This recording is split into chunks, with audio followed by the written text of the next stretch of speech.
Bien, qué bueno. Vamos a terminar esta primera lección que tenemos aquí. Sierva, Marco, ¿por dónde fue que nos quedamos? Nos quedamos en el punto 3, en el 2. Si ustedes glosó el punto 1. Exactamente. Bien, Bien, entonces estamos hablando de por qué el hombre necesita un salvador. ¿Por qué el hombre necesita un salvador? Entonces, el jueves pasado consideramos el primer punto. Necesita un salvador porque el hombre por el problema fundamental del hombre. Y ya vimos que el problema fundamental es el pecado. Okay. En segundo lugar, necesita un salvador por su estado caído. El primer verso que vamos a utilizar fundamental es Romanos 5:12, que es donde presenta el pecado. En este segundo punto, necesita un salvador por su estado caído. El verso que vamos a utilizar es Romanos 3:23.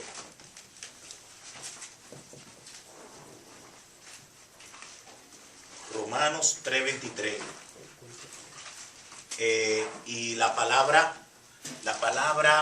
es destituido, ¿verdad?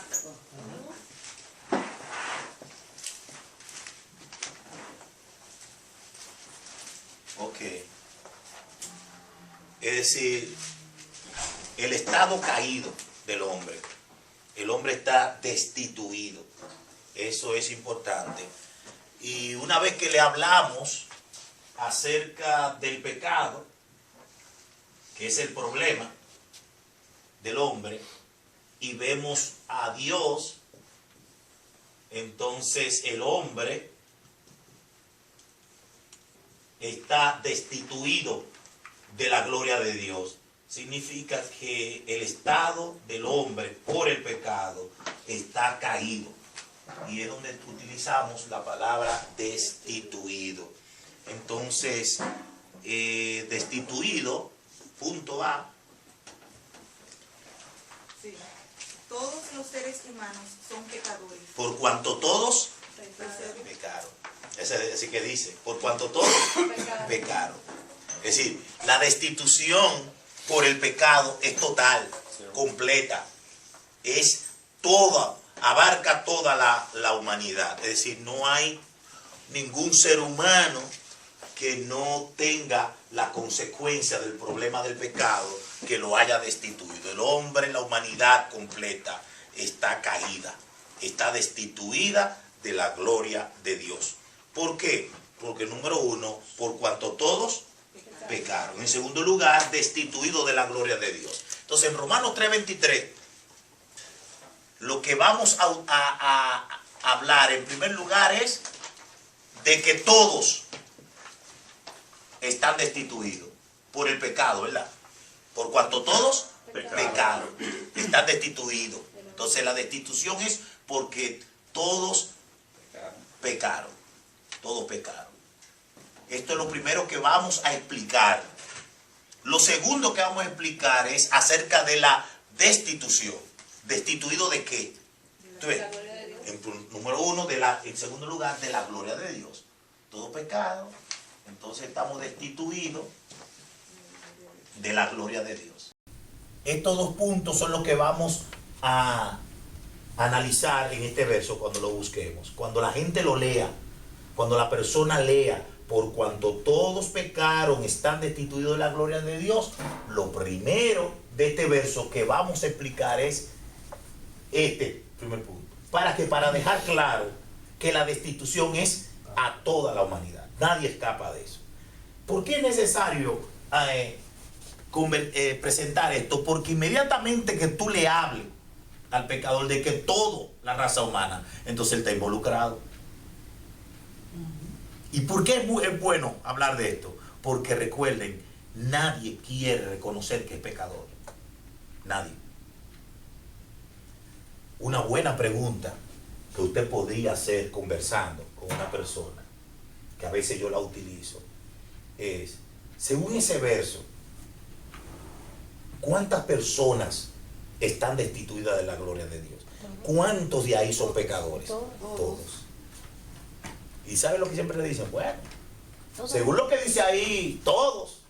Entonces la segunda pregunta, según lo que tú leíste que dice ahí que son todos, ¿soy yo pecador? La gente va como media, no quiero decirle a usted de una manera de frente que usted es, pero siempre que cuando tú insistes, tú dices, bueno, según lo que está ahí, sí. Entonces viene la pregunta lógica, que es donde yo quiero llegar. Donde yo quiero llegar, ¿es usted pecador? Que el hombre lo confiesa, lo diga, para que entre en el tema, Yo quiero que entre el tema del problema del pecado y que comience él a reconocerlo. Se va a animar más cuando tú le hablaste de que todos, la humanidad completa. Pero se va a animar mucho más cuando tú le digas, mira, yo también. Pero se va a animar mucho más a decir verdad, yo soy pecador. No estamos con esto queriendo empujar a una gente a que reconozca, pero lo que quiero enseñarle es que mientras yo estoy hablando en los dobles del pecado, sin tener que decirle cuáles son sus pecados, ni decirle tú eres vende droga, tú eres esto, eres un fornicario, tú eres un mentiroso, no. Yo quiero que él vea que la Biblia dice que por el problema del pecado todos los hombres están destituidos. Una vez que hablemos del pecado, entonces pasamos a la destitución de la gloria de Dios. Hay tres cosas que reconocemos que el hombre por el pecado está destituido de la gloria, y estar destituido de la gloria significa, primer punto, de sus atributos de paz, gozo, amor, justicia, verdad y santidad. Y todos los demás atributos que usted pueda ver. La gloria de Dios, ¿qué es lo que es? Los atributos del Señor. Es decir, el hombre está destituido ¿de qué? De la paz, del amor, del gozo, de la bondad, de la santidad. Todo eso pertenece ¿a quién? A Dios. Eso es lo que hace a un Dios glorioso. ¿Ve? Cuando usted está enfermo y de una manera u otra Dios le sana o Dios le levanta de una situación, ¿qué es lo que usted dice? Aún los impíos, ¿qué es lo que dicen? Gloria a Dios. Gloria a Dios. Cuando algo, una bondad, Dios manifiesta un milagro, Dios defiende, Dios actúa a favor de una persona, Dios mueve una serie de cosas para que esa persona salga airosa de la situación por la cual está pasando. Los mismos impíos claman y dicen, oye, gloria a Dios. Eso es la gloria de Dios. ¿Ve? Cuando ustedes lean los salmos de acciones de gracia, ustedes verán siempre esta palabra, la gloria de Dios. Dad a Dios la gloria. ¿Por qué? Ustedes verán el por qué. Porque Él nos hizo, porque Él nos salvó, porque Él nos cuidó por el desierto, porque Él nos libró de aquello.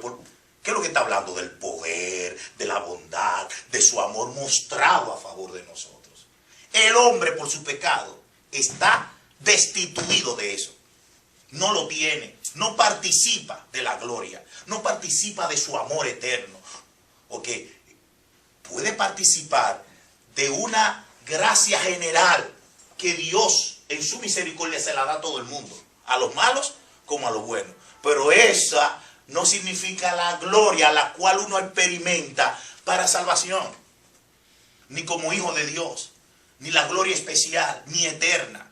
Son gracias pasajeras que Dios da para mantener al hombre en este mundo. El sol sale para todos. Y para que se mantengan. Dios le da comida aún hasta a los pajarillos, a los malos y a los buenos. Dios le da trabajo a los malos y a los buenos.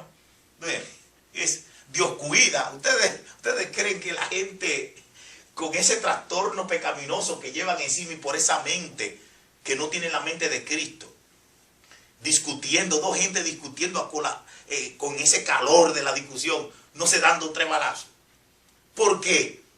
Porque es que Dios lo cuida, Dios en su gracia actúa para que uno de los dos razone.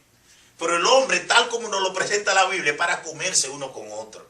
Es que hay en el presente algo que detiene la maldad, algo que está en esa gracia. Pero eso no es la gloria eterna de Dios, la especial, la que identifica a uno como participando de esa gloria de la cual yo soy heredero, que en cualquier momento que yo me encuentre sin paz, sin amor, sin gozo, yo me arrodillo y voy y clamo, la gloria viene hacia mí. Yo participo de esa gloria, porque ya yo no estoy destituido de la gloria de Dios. Nosotros también. Pero el hombre, por el pecado, no puede participar de esa gloria. Solamente está animado en este mundo con una gracia general. Que eso es limitado, pasajero, y en cualquier momento Dios la toma y el hombre se queda. Por eso ustedes ven cuánta gente puede agarrar una ametralladora y meterse en una universidad y comenzar a matar gente. Y después se da un balazo. Y dice, ¿pero qué pasó? ¿Cuántos verdugos? ¿Cuántos dictadores? ¿Cuánta gente mala? ¿Cuántos abusadores? ¿Cómo es posible que un hombre pueda abusar de una niña de 2 años de edad? Tener sexo con una niña de 2 años de edad. Por eso como que no... ¿Qué es lo que detiene también a los otros a no hacerlo? ¿Qué es lo que lo detiene? Porque el hombre es pecador, malo, perverso. ¿Qué es lo que detiene a estos perversos que no se matan entre ellos? Es esa gracia general. Pero un día será quitada eso. Y a cada momento Dios la quita del lado. Entonces, esos disturbios que aparecen en la noticia, uno dice, ¿pero cómo? Bueno, ahora, gloria le damos al Señor. Ahora podemos decirnos, Señor, gloria a Dios por Jesucristo, que resolvió el problema del pecado. Y nosotros hemos sido hechos herederos de su gloria. Entonces, el hombre está destituido de la gloria de Dios. No tiene participación eterna de la paz, del gozo, de la bondad. Por eso es que el hombre tiene que estar buscando eso a cada momento. Tiene que ir a los sitios donde por lo menos le brinden un poco de gozo, de paz, donde se sienta que ahí puede llenar su corazón y ese vacío. Pero es pasajero eso, porque tienen que estar siempre detrás de los vicios, la corrupción, para estar un poquito bien. Y a eso es lo que ellos le llaman felicidad, y no es verdaderamente paz. Eso uno lo va explicando así para que la gente entienda de qué hemos sido destituidos de su gloria. En segundo lugar, la gloria puede significar de su majestuoso y glorioso lugar donde está Dios. Es decir, el hombre por el pecado está destituido de esa íntima comunión de un lugar glorioso. Es decir, el hombre, cuando nosotros hablamos del cielo, cuando nosotros hablamos del reino de Dios, de la gloria de Dios, también no solamente tenemos en mente sus atributos, tenemos en mente un lugar de verdadera paz eterna con Él. El hombre está destituido de eso, de ese lugar eterno, de ese verdadero lugar celestial. Pero un lugar donde no es tanto de que blog o límites como ahora vemos, terreno, no. Es un lugar de esa íntima comunión con Dios, de su gloria. Juan dice, ahora somos hijos de Dios y no sabemos lo que habremos de ser. Pero cuando Él se manifieste, ahí es donde vamos a ver lo que es la gloria de ese lugar perfecto donde está Dios. Muchos pudieron ver ese lugar a través de visiones. A través de visiones. Y las cosas que tenemos en las escrituras por revelación de ese lugar, lo que vemos es que ese lugar es un lugar de paz, es un lugar de adoración, es un lugar donde hay tranquilidad, hay un lugar de reposo, es un lugar de una eterna salud. El Apocalipsis lo presenta como un árbol que tiene hojas que sirven para sanar aún todas las naciones. Eso es un símbolo de la salud eterna que hay en ese lugar de Dios, donde está Dios. Lo presenta como un árbol que da frutos, de diferentes frutos. Ahí habla de que hay una provisión eterna. En ese lugar no hay hambre. En ese lugar no hay nadie que diga, necesito esto, porque todo será saciado. ¿Ve? Habla de que no tenemos necesidad de un tabernáculo, de un techo, porque Dios mismo será nuestro tabernáculo. Es una cosa grande. Son visiones que, aunque son simbólicas, pero nos enseñan una serie de cosas para uno anhelar estar en ese lugar. Dice David, hablando de ese lugar, ¿quién subirá al monte? ¿Quién estará en tu lugar santo? Y comienza a describir el limpio de mano, el que no ha elevado su corazón a cosas vanas. ¿Usted lo ha leído? ¿Lo ha leído? Ese es el lugar. Los piadosos antiguos testamentarios vieron ese lugar de lejos. Dice que Abraham comenzó a caminar porque no quería, buscando algo mejor, porque buscaba ese lugar al quien el autor de los Hebreos le llama la Nueva Jerusalén, un lugar celestial. Y Abraham se mudaba. Ustedes agarran el libro de Génesis, ustedes se dan cuenta que Abraham estaba aquí y mañana estaba allí y después estaba allá. Y Dios le dijo, pues todo este terreno es tuyo. Y él se mudaba. Por eso le pusieron hebreo. La palabra hebreo es el caminante, el andante, los hebreos. Y dice el autor de los Hebreos, Abraham nunca puso pies, se quedó fijo en un lugar, porque anhelaba, buscando la gloria de Dios, estar en el lugar donde está Dios. Digo, él utiliza esa cosa, no es que para mostrarlo. También habla de que ese lugar tiene unos fundamentos grandes, cuyo arquitecto es Dios. También habla de que hay unos muros. El apóstol Juan midió los muros. Y uno dice, pero vean, que ese lugar tiene bloque. Dice que un mar de cristal que sale del trono. Es que hay un mar, hay agua. Pero después nos damos cuenta de que todo eso es un dibujo total de lo que es el lugar donde está Dios. Más nada. No es que ahí hay caballo blanco, ni hay bloques, no, nada de eso. Eso son cosas simbólicas. Que lo que nos quieren enseñar y nos quiere decir es que ahí hay eterna paz. Cuando tú ves un río así, de que cristalino, como el cristal, ¿ustedes han visto eso? Eso no existe.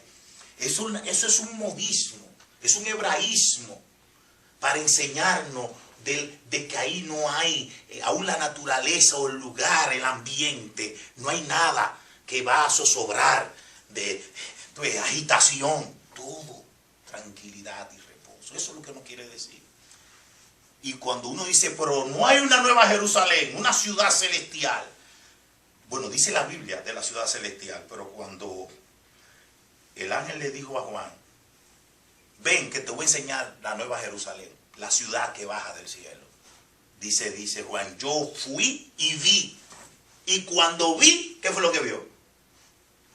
A la desposada bajar del cielo. ¿Cuál es la desposada? La iglesia. Es decir, él no vio muro, él quería ver como si fuera una ciudad, así, porque él lo que está mirando es la gloria de Dios. Dios con su iglesia bajando. Eso es. Búsquenlo en Apocalipsis 21. Eso es la Nueva Jerusalén. La iglesia, cuando ya en su final, en su gloria, esté con Dios. Y todo eso, dice, bajará del cielo. Ese lugar hay que mostrárselo a la gente como un lugar donde todo ser humano debe de estar. Ese lugar se perdió. Ese lugar se perdió en esta tierra. El pecado trastornó ese lugar, ese ambiente. Ese lugar glorioso donde Dios tenía comunión íntima con el hombre. Eso se perdió. Más tarde lo vamos a recuperar a través de Jesucristo. ¿Quiénes entrarán a la gloria? A través de Cristo, el que pase por la puerta, que es Jesucristo. Pero el pecado hizo que se perdiera ese lugar. Nuevamente vendrá. Pero cuando venga, vendrá donde hay cielo nuevo y tierra nueva, donde reine la justicia. Eso será glorioso. ¿quiénes entrarán? ¿Quiénes llegarán allí? Claramente Jesucristo es la puerta. Ahora, este problema es el que no ha destituido. Todos los pecadores no arrepentidos están destituidos. De la única manera que podemos volver a llegar a la gloria de Dios es a través de Cristo, el único camino, la verdad y la vida. La tercera destitución de la gloria puede significar sus beneficios eternos. La gloria significa también los beneficios que salen de Dios hacia el hombre. Ya el hombre está destituido. El hombre ha perdido todo beneficio divino. Lo ha perdido. Los únicos beneficios de Dios que el hombre obtiene es su gracia general. Pero eso es para todos.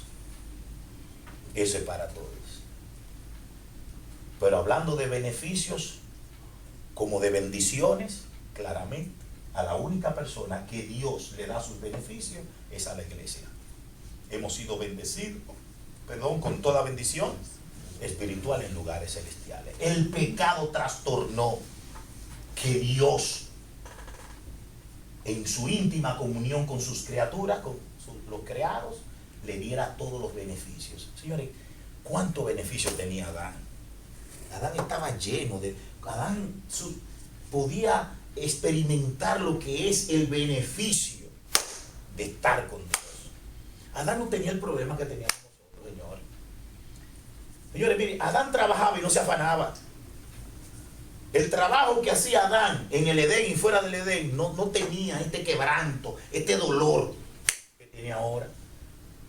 Busque el trabajo más fácil que usted diga. Oye, a mí me gustaría hacer, ¿tú te imaginas un trabajito de estar manejando un camión?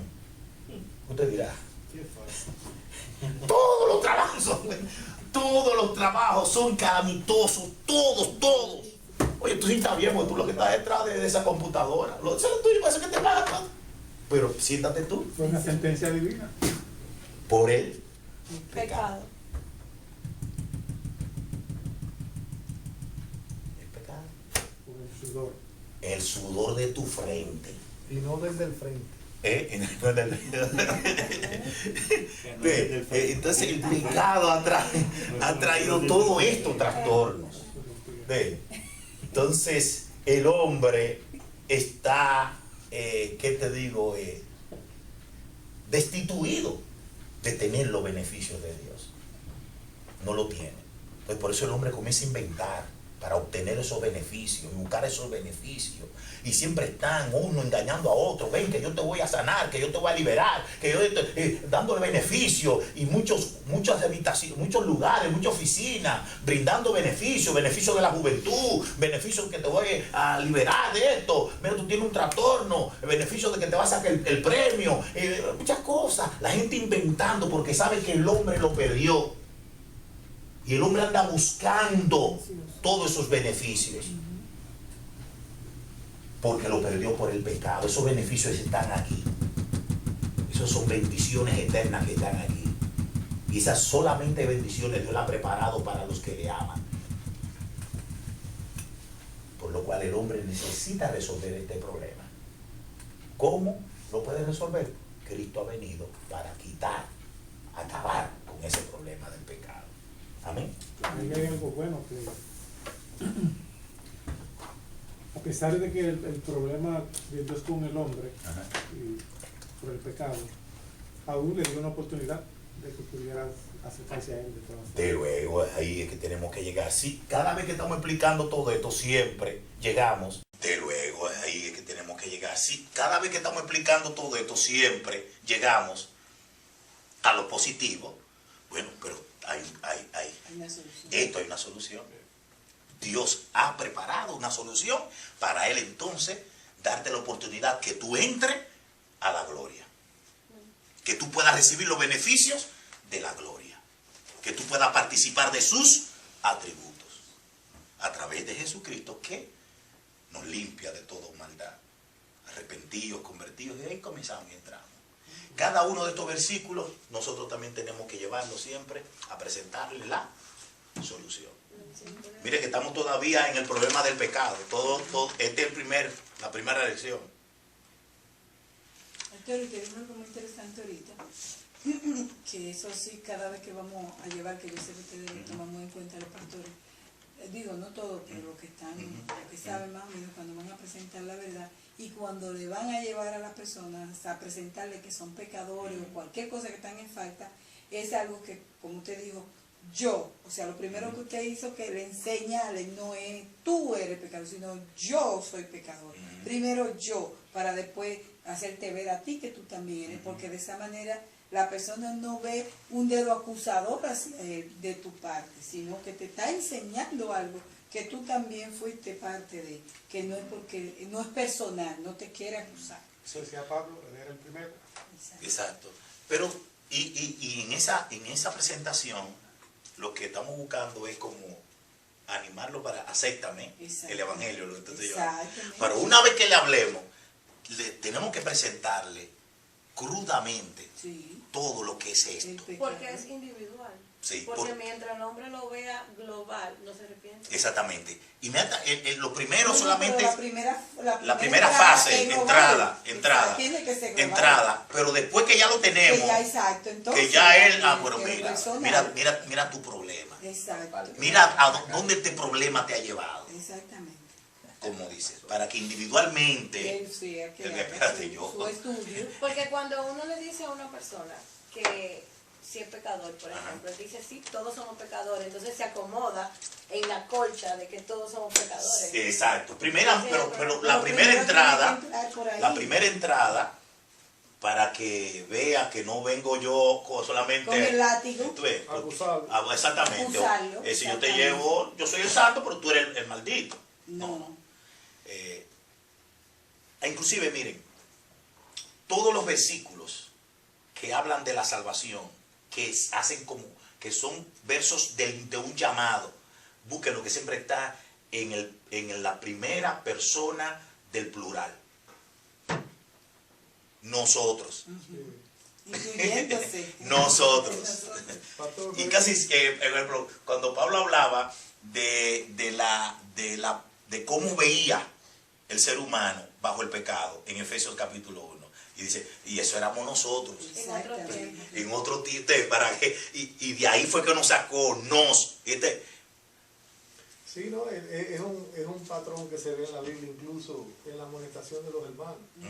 Cuando tú vas a sorprender a un hermano en pecado, tú tienes que ir con un espíritu de mansedumbre, sabiendo que tú puedes incluso caer en la misma situación. O sea, no te coloques en un plano superior. Incluso Cristo dice, si tú vas a decirle a tu hermano que tú tienes un problema, saca primero la viga que tienes en tu boca. Exactamente. Y tú le dices, por ejemplo, yo he cometido mucho pecado también, pero yo quisiera, hermano, que tú no te ofendieras, porque yo te voy a decir que allá lo está acusando como que uno es un santo y ellos Exactamente. Exactamente. Y entonces lo que hace es, cuando tú vas a introducir así, lo que hace es cerrar el oído de esa persona, porque lo primero que piensa, mire, ¿qué es lo que se cree? Este se cree más merecido o este se cree más santo, aunque sea así.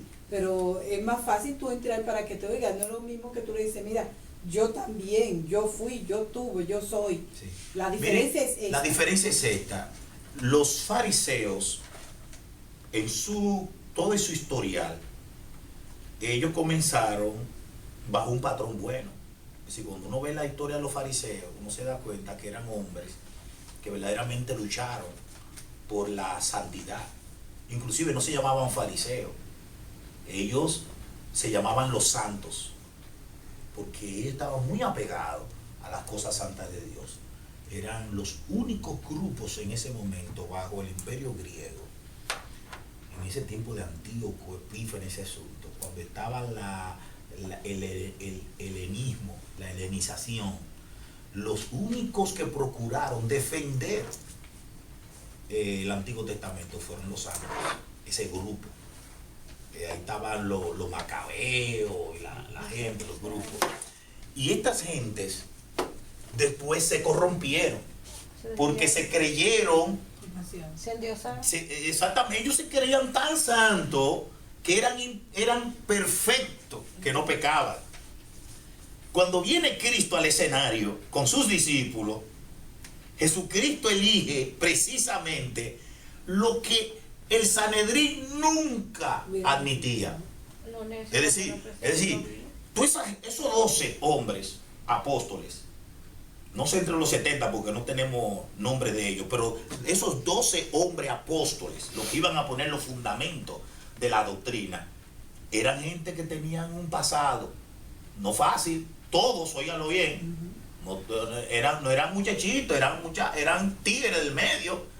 Había ahí un Tadeo, una gente que cuando uno le busca la historia apócrifa de lo que dice la historia, eran guerrilleros, eran gente que estaban siempre metidos en el medio.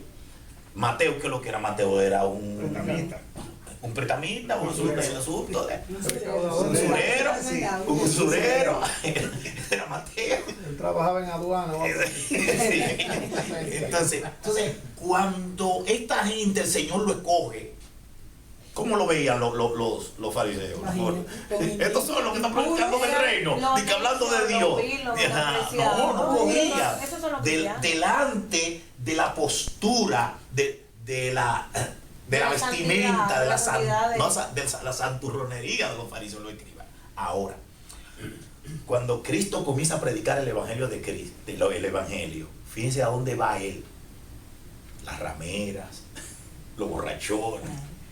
Oiga, por eso entonces era que le decían, pero ¿cómo es que esto? Que el enviado de Dios, pero mira dónde se mete, mira con quién está predicando, mira con quién le están hablando, mira con quién come, mira con quién bebe.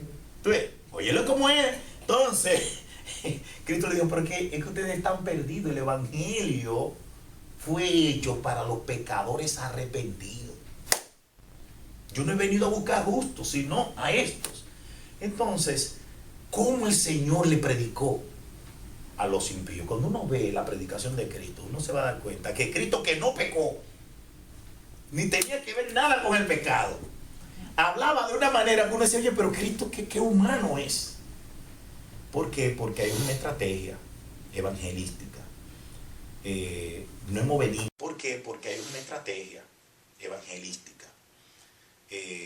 No hemos venido a acusar ni a maltratar. Exacto. Hemos venido para que tengan vida y vida en abundancia. Tenemos que predicar un evangelio donde la gente vea, le estamos predicando algo que tú necesitas.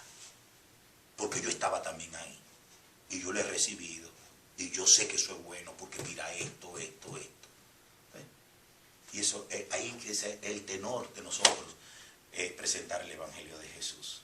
Y esa seguridad de presentarlo así, porque yo soy partícipe de esto, es lo que le va a dar a la otra persona fe para decir, digo, más o menos creer, oye, pero es verdad. Además, recuerden, ellos van a estar acechándonos a nosotros. Es interesante entonces esto, lo que dice Jarvis, el Señor lo que levantó fue a pecadores.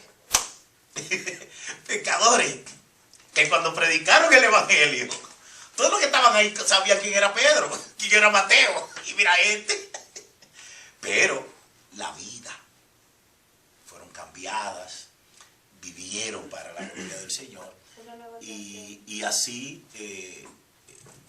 pudieron presentar el evangelio, pero sin ningún tipo de arrogancia. El versículo que tú dijiste, Jarvis, quería explicar algo.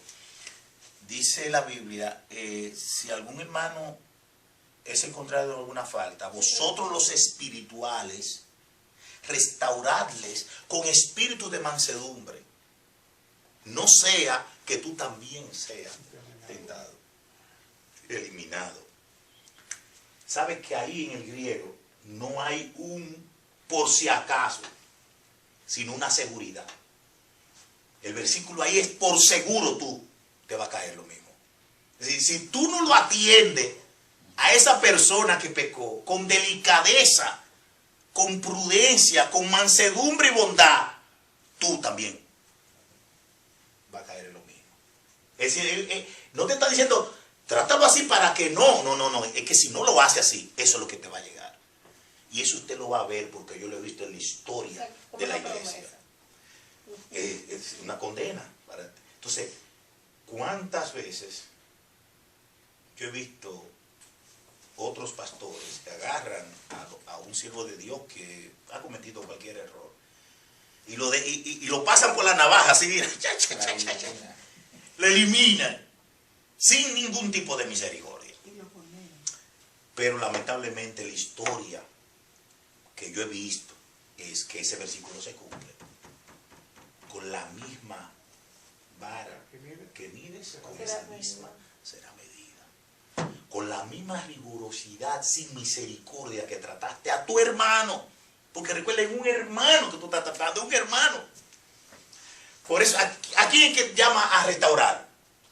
A los espirituales. Vosotros los espirituales.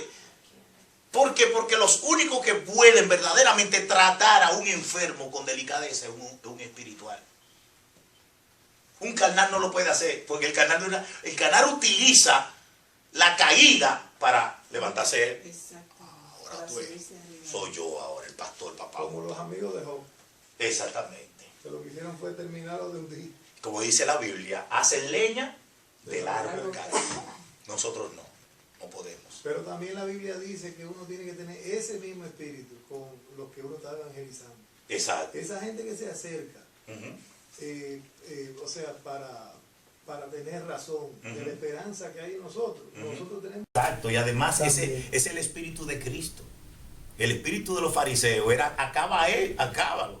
Era así que ellos predicaban el Antiguo Testamento, los fariseos, era acabando a los demás, acabando. Fíjate que eran muy pocos los que eran fariseos.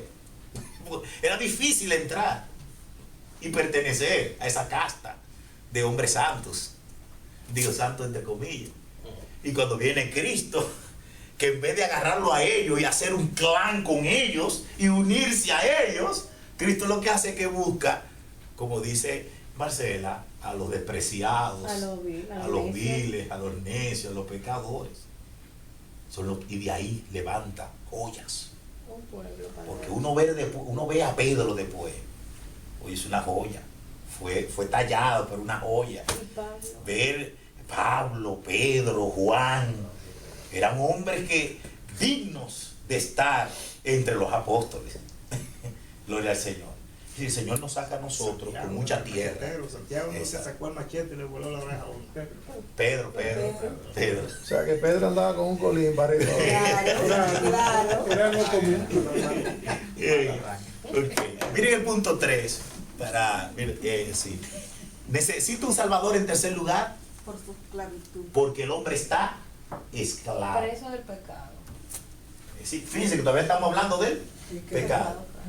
Somos pecadores, por el pecado estamos destituidos. La segunda razón, la tercera razón, porque por el pecado somos esclavos, estamos esclavizados al pecado. Para esto vamos a buscar Romanos 3, versículos 9 al 18. Ahí hay una lista.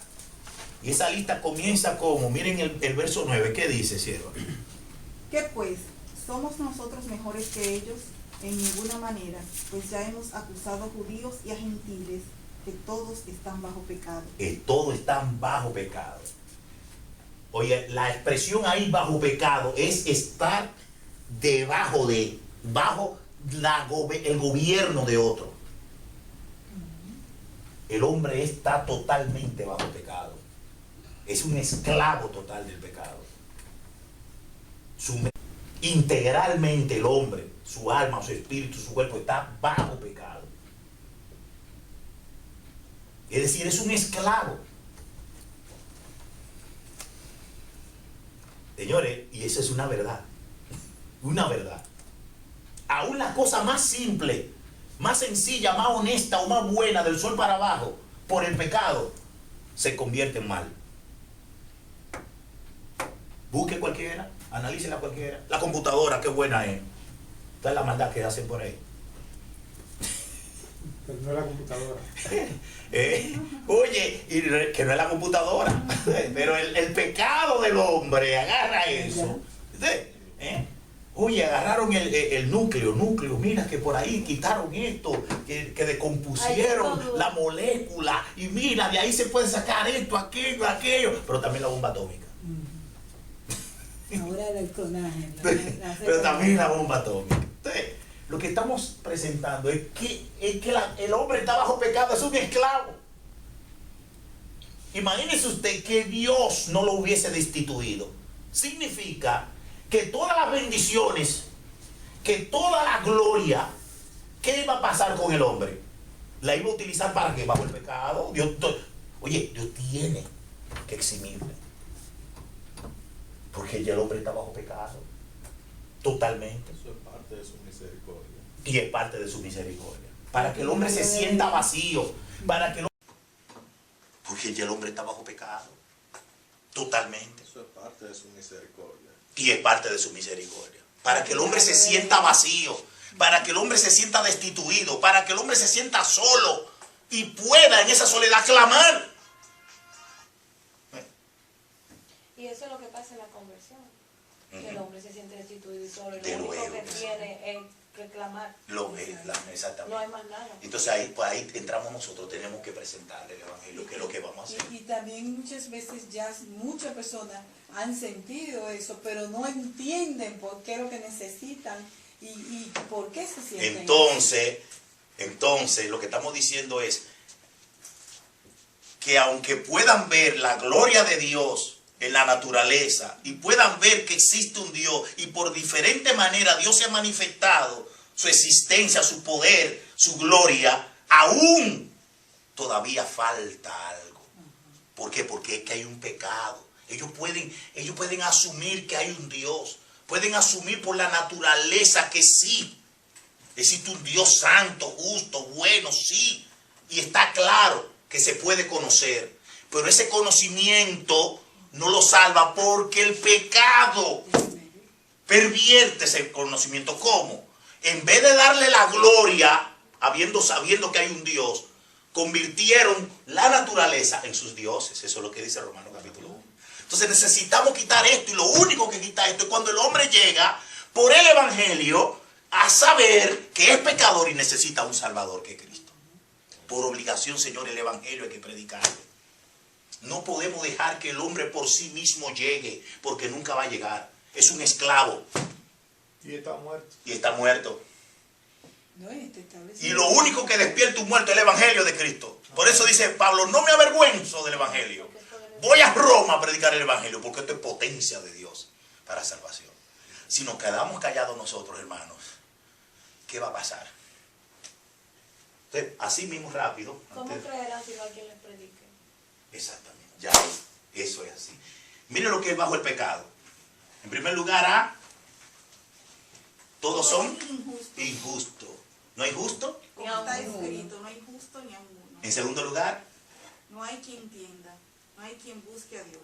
oye, usted no entiende. Oye, primeramente, miren lo que es estar bajo pecado. Todos son injustos. En segundo lugar, no entienden las cosas espirituales. Y es necesario explicar esto, porque no le estamos diciendo que no tiene entendimiento humano. Pero espiritualmente, exactamente. No hay quien busque a Dios. Pueden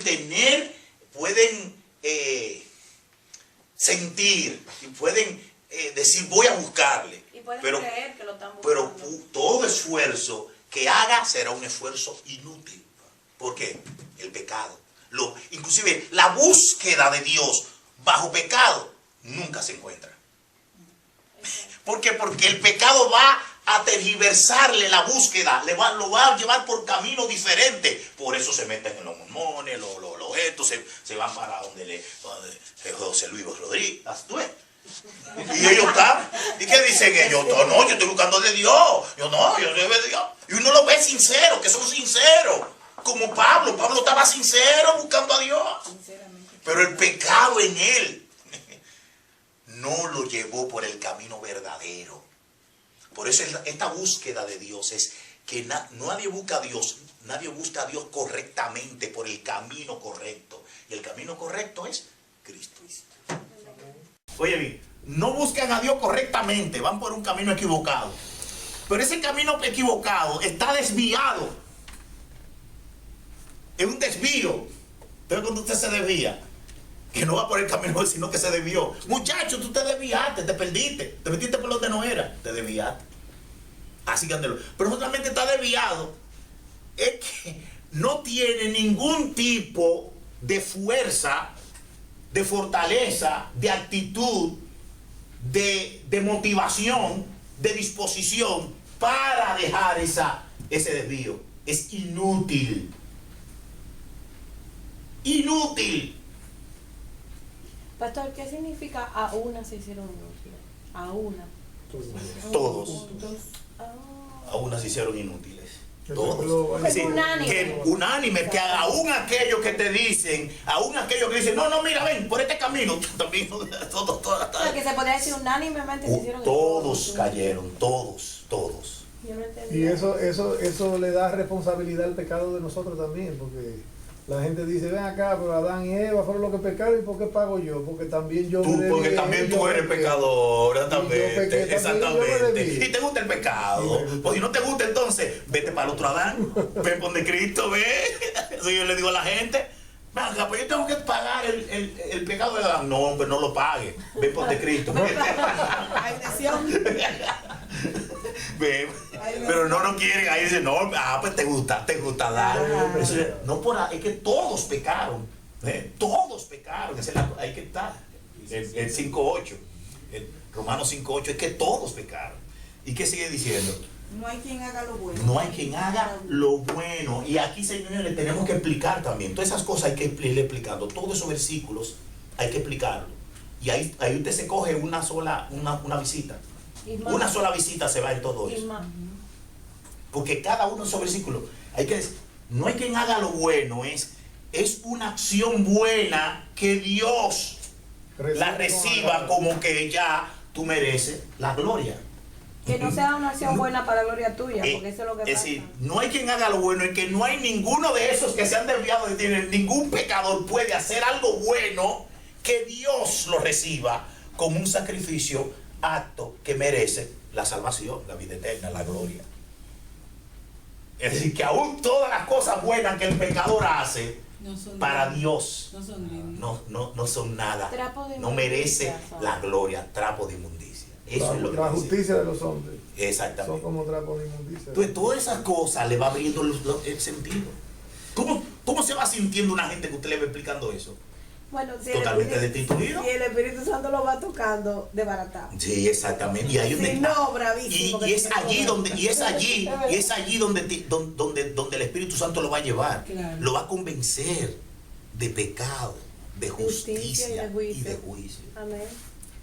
Y seguimos diciendo, todas las facultades corporales son para el mal. Lean eso, 13 al 15. Miren todas las facultades que tienen. El libro abierto es su garganta, con su lengua engañan, veneno de áspides hay debajo de sus labios. Su boca está llena de maldición y de amargura. Sus pies se apresuran para derramar sangre. Está describiendo, ahora está describiendo las facultades corporales que tiene. ¿Para qué? Bajo el pecado. Miren cómo es. La boca, ¿para qué lo utilizan? Engañar, su veneno. ¿Verdad? Y verdaderamente ellos mismos lo dicen. Y uno sabe. La boca, ¿para qué lo utilizan? Engañar, su veneno. ¿Verdad? Y verdaderamente ellos mismos lo dicen. Y uno sabe también. Cuidado con ese tipo es un veneno. Cuando ese hombre habla, hiere. Cuidado con la lengua de fulano. Aún cuando ustedes ven que hablan muchas cosas bonitas, tú no ves que entre ellos mismos pelean.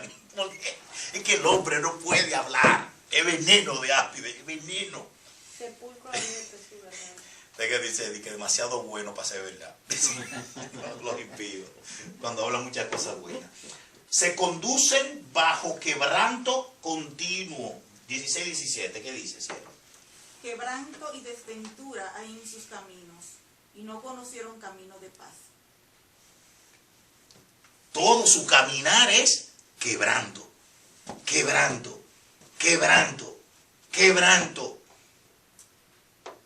No hay paz en esta tierra. El hombre no ha encontrado ningún paraíso humano donde pueda decir estoy tranquilo. Aún aquellos que lo tienen todo para estar reposando se matan Y viven inventando. bajo droga continua. Uno dice, pero ¿y cómo este muchacho? Mire, este actor en estos días salió, no sé, lo están hablando mucho de él, que se ve tan varonil, un tipo tan guapo. O el de la noticia. No, yo Travolta. Hay un Travolta, un tipo se ve bien derechito Lo que quiera. y cosas. Oye, pues se puso ahí con otro tipo Oye, pero señores, Dios mío, ¿pero qué necesidad tiene este tipo? Es verdad. Sí, el salita lo están dando cada rato el tipo ese. Un masajista. Un masajista ahí. Entonces, ¿qué es lo que está diciendo, señores? Quebranto, y quebranto, y quebranto. Y cuando tú leas el periódico, tú ves quebranto. Lea la noticia, quebranto y desventura. Porque el hombre está bajo pecado. Esa es la verdad del hombre bajo pecado. Quebranto y desventura. Quebranto. Y por último, No hay temor de Dios delante de sus ojos. no hay temor de Dios. Lo más duro de todo, mire, quítele todo, déjele eso último, ya ahí está todo. Ya con eso solo está el hombre perdido. Porque precisamente es el temor a Dios el que nos hace a nosotros liberarnos del pecado. Es el temor a Dios que nos ayuda a superar esto. Y si el hombre no lo tiene, ¿usted cree que el hombre se va a rebelar contra el pecado? No. Si no hay reverencia a Dios. Si no hay temor de Dios. El principio de la sabiduría es el temor. El temor del Señor. Ahí empiezas a hacer sabio. Ahí comienza. Ahora, señores, ¿qué estamos haciendo cuando le estamos llevando todas estas verdades al inconverso? Llevándole luz a las tinieblas. Y llevándolo al temor de Dios. Al temor. Que el hombre vuelva al temor de Dios. Amén. Bueno, hermanos, que Dios les siga bendiciendo.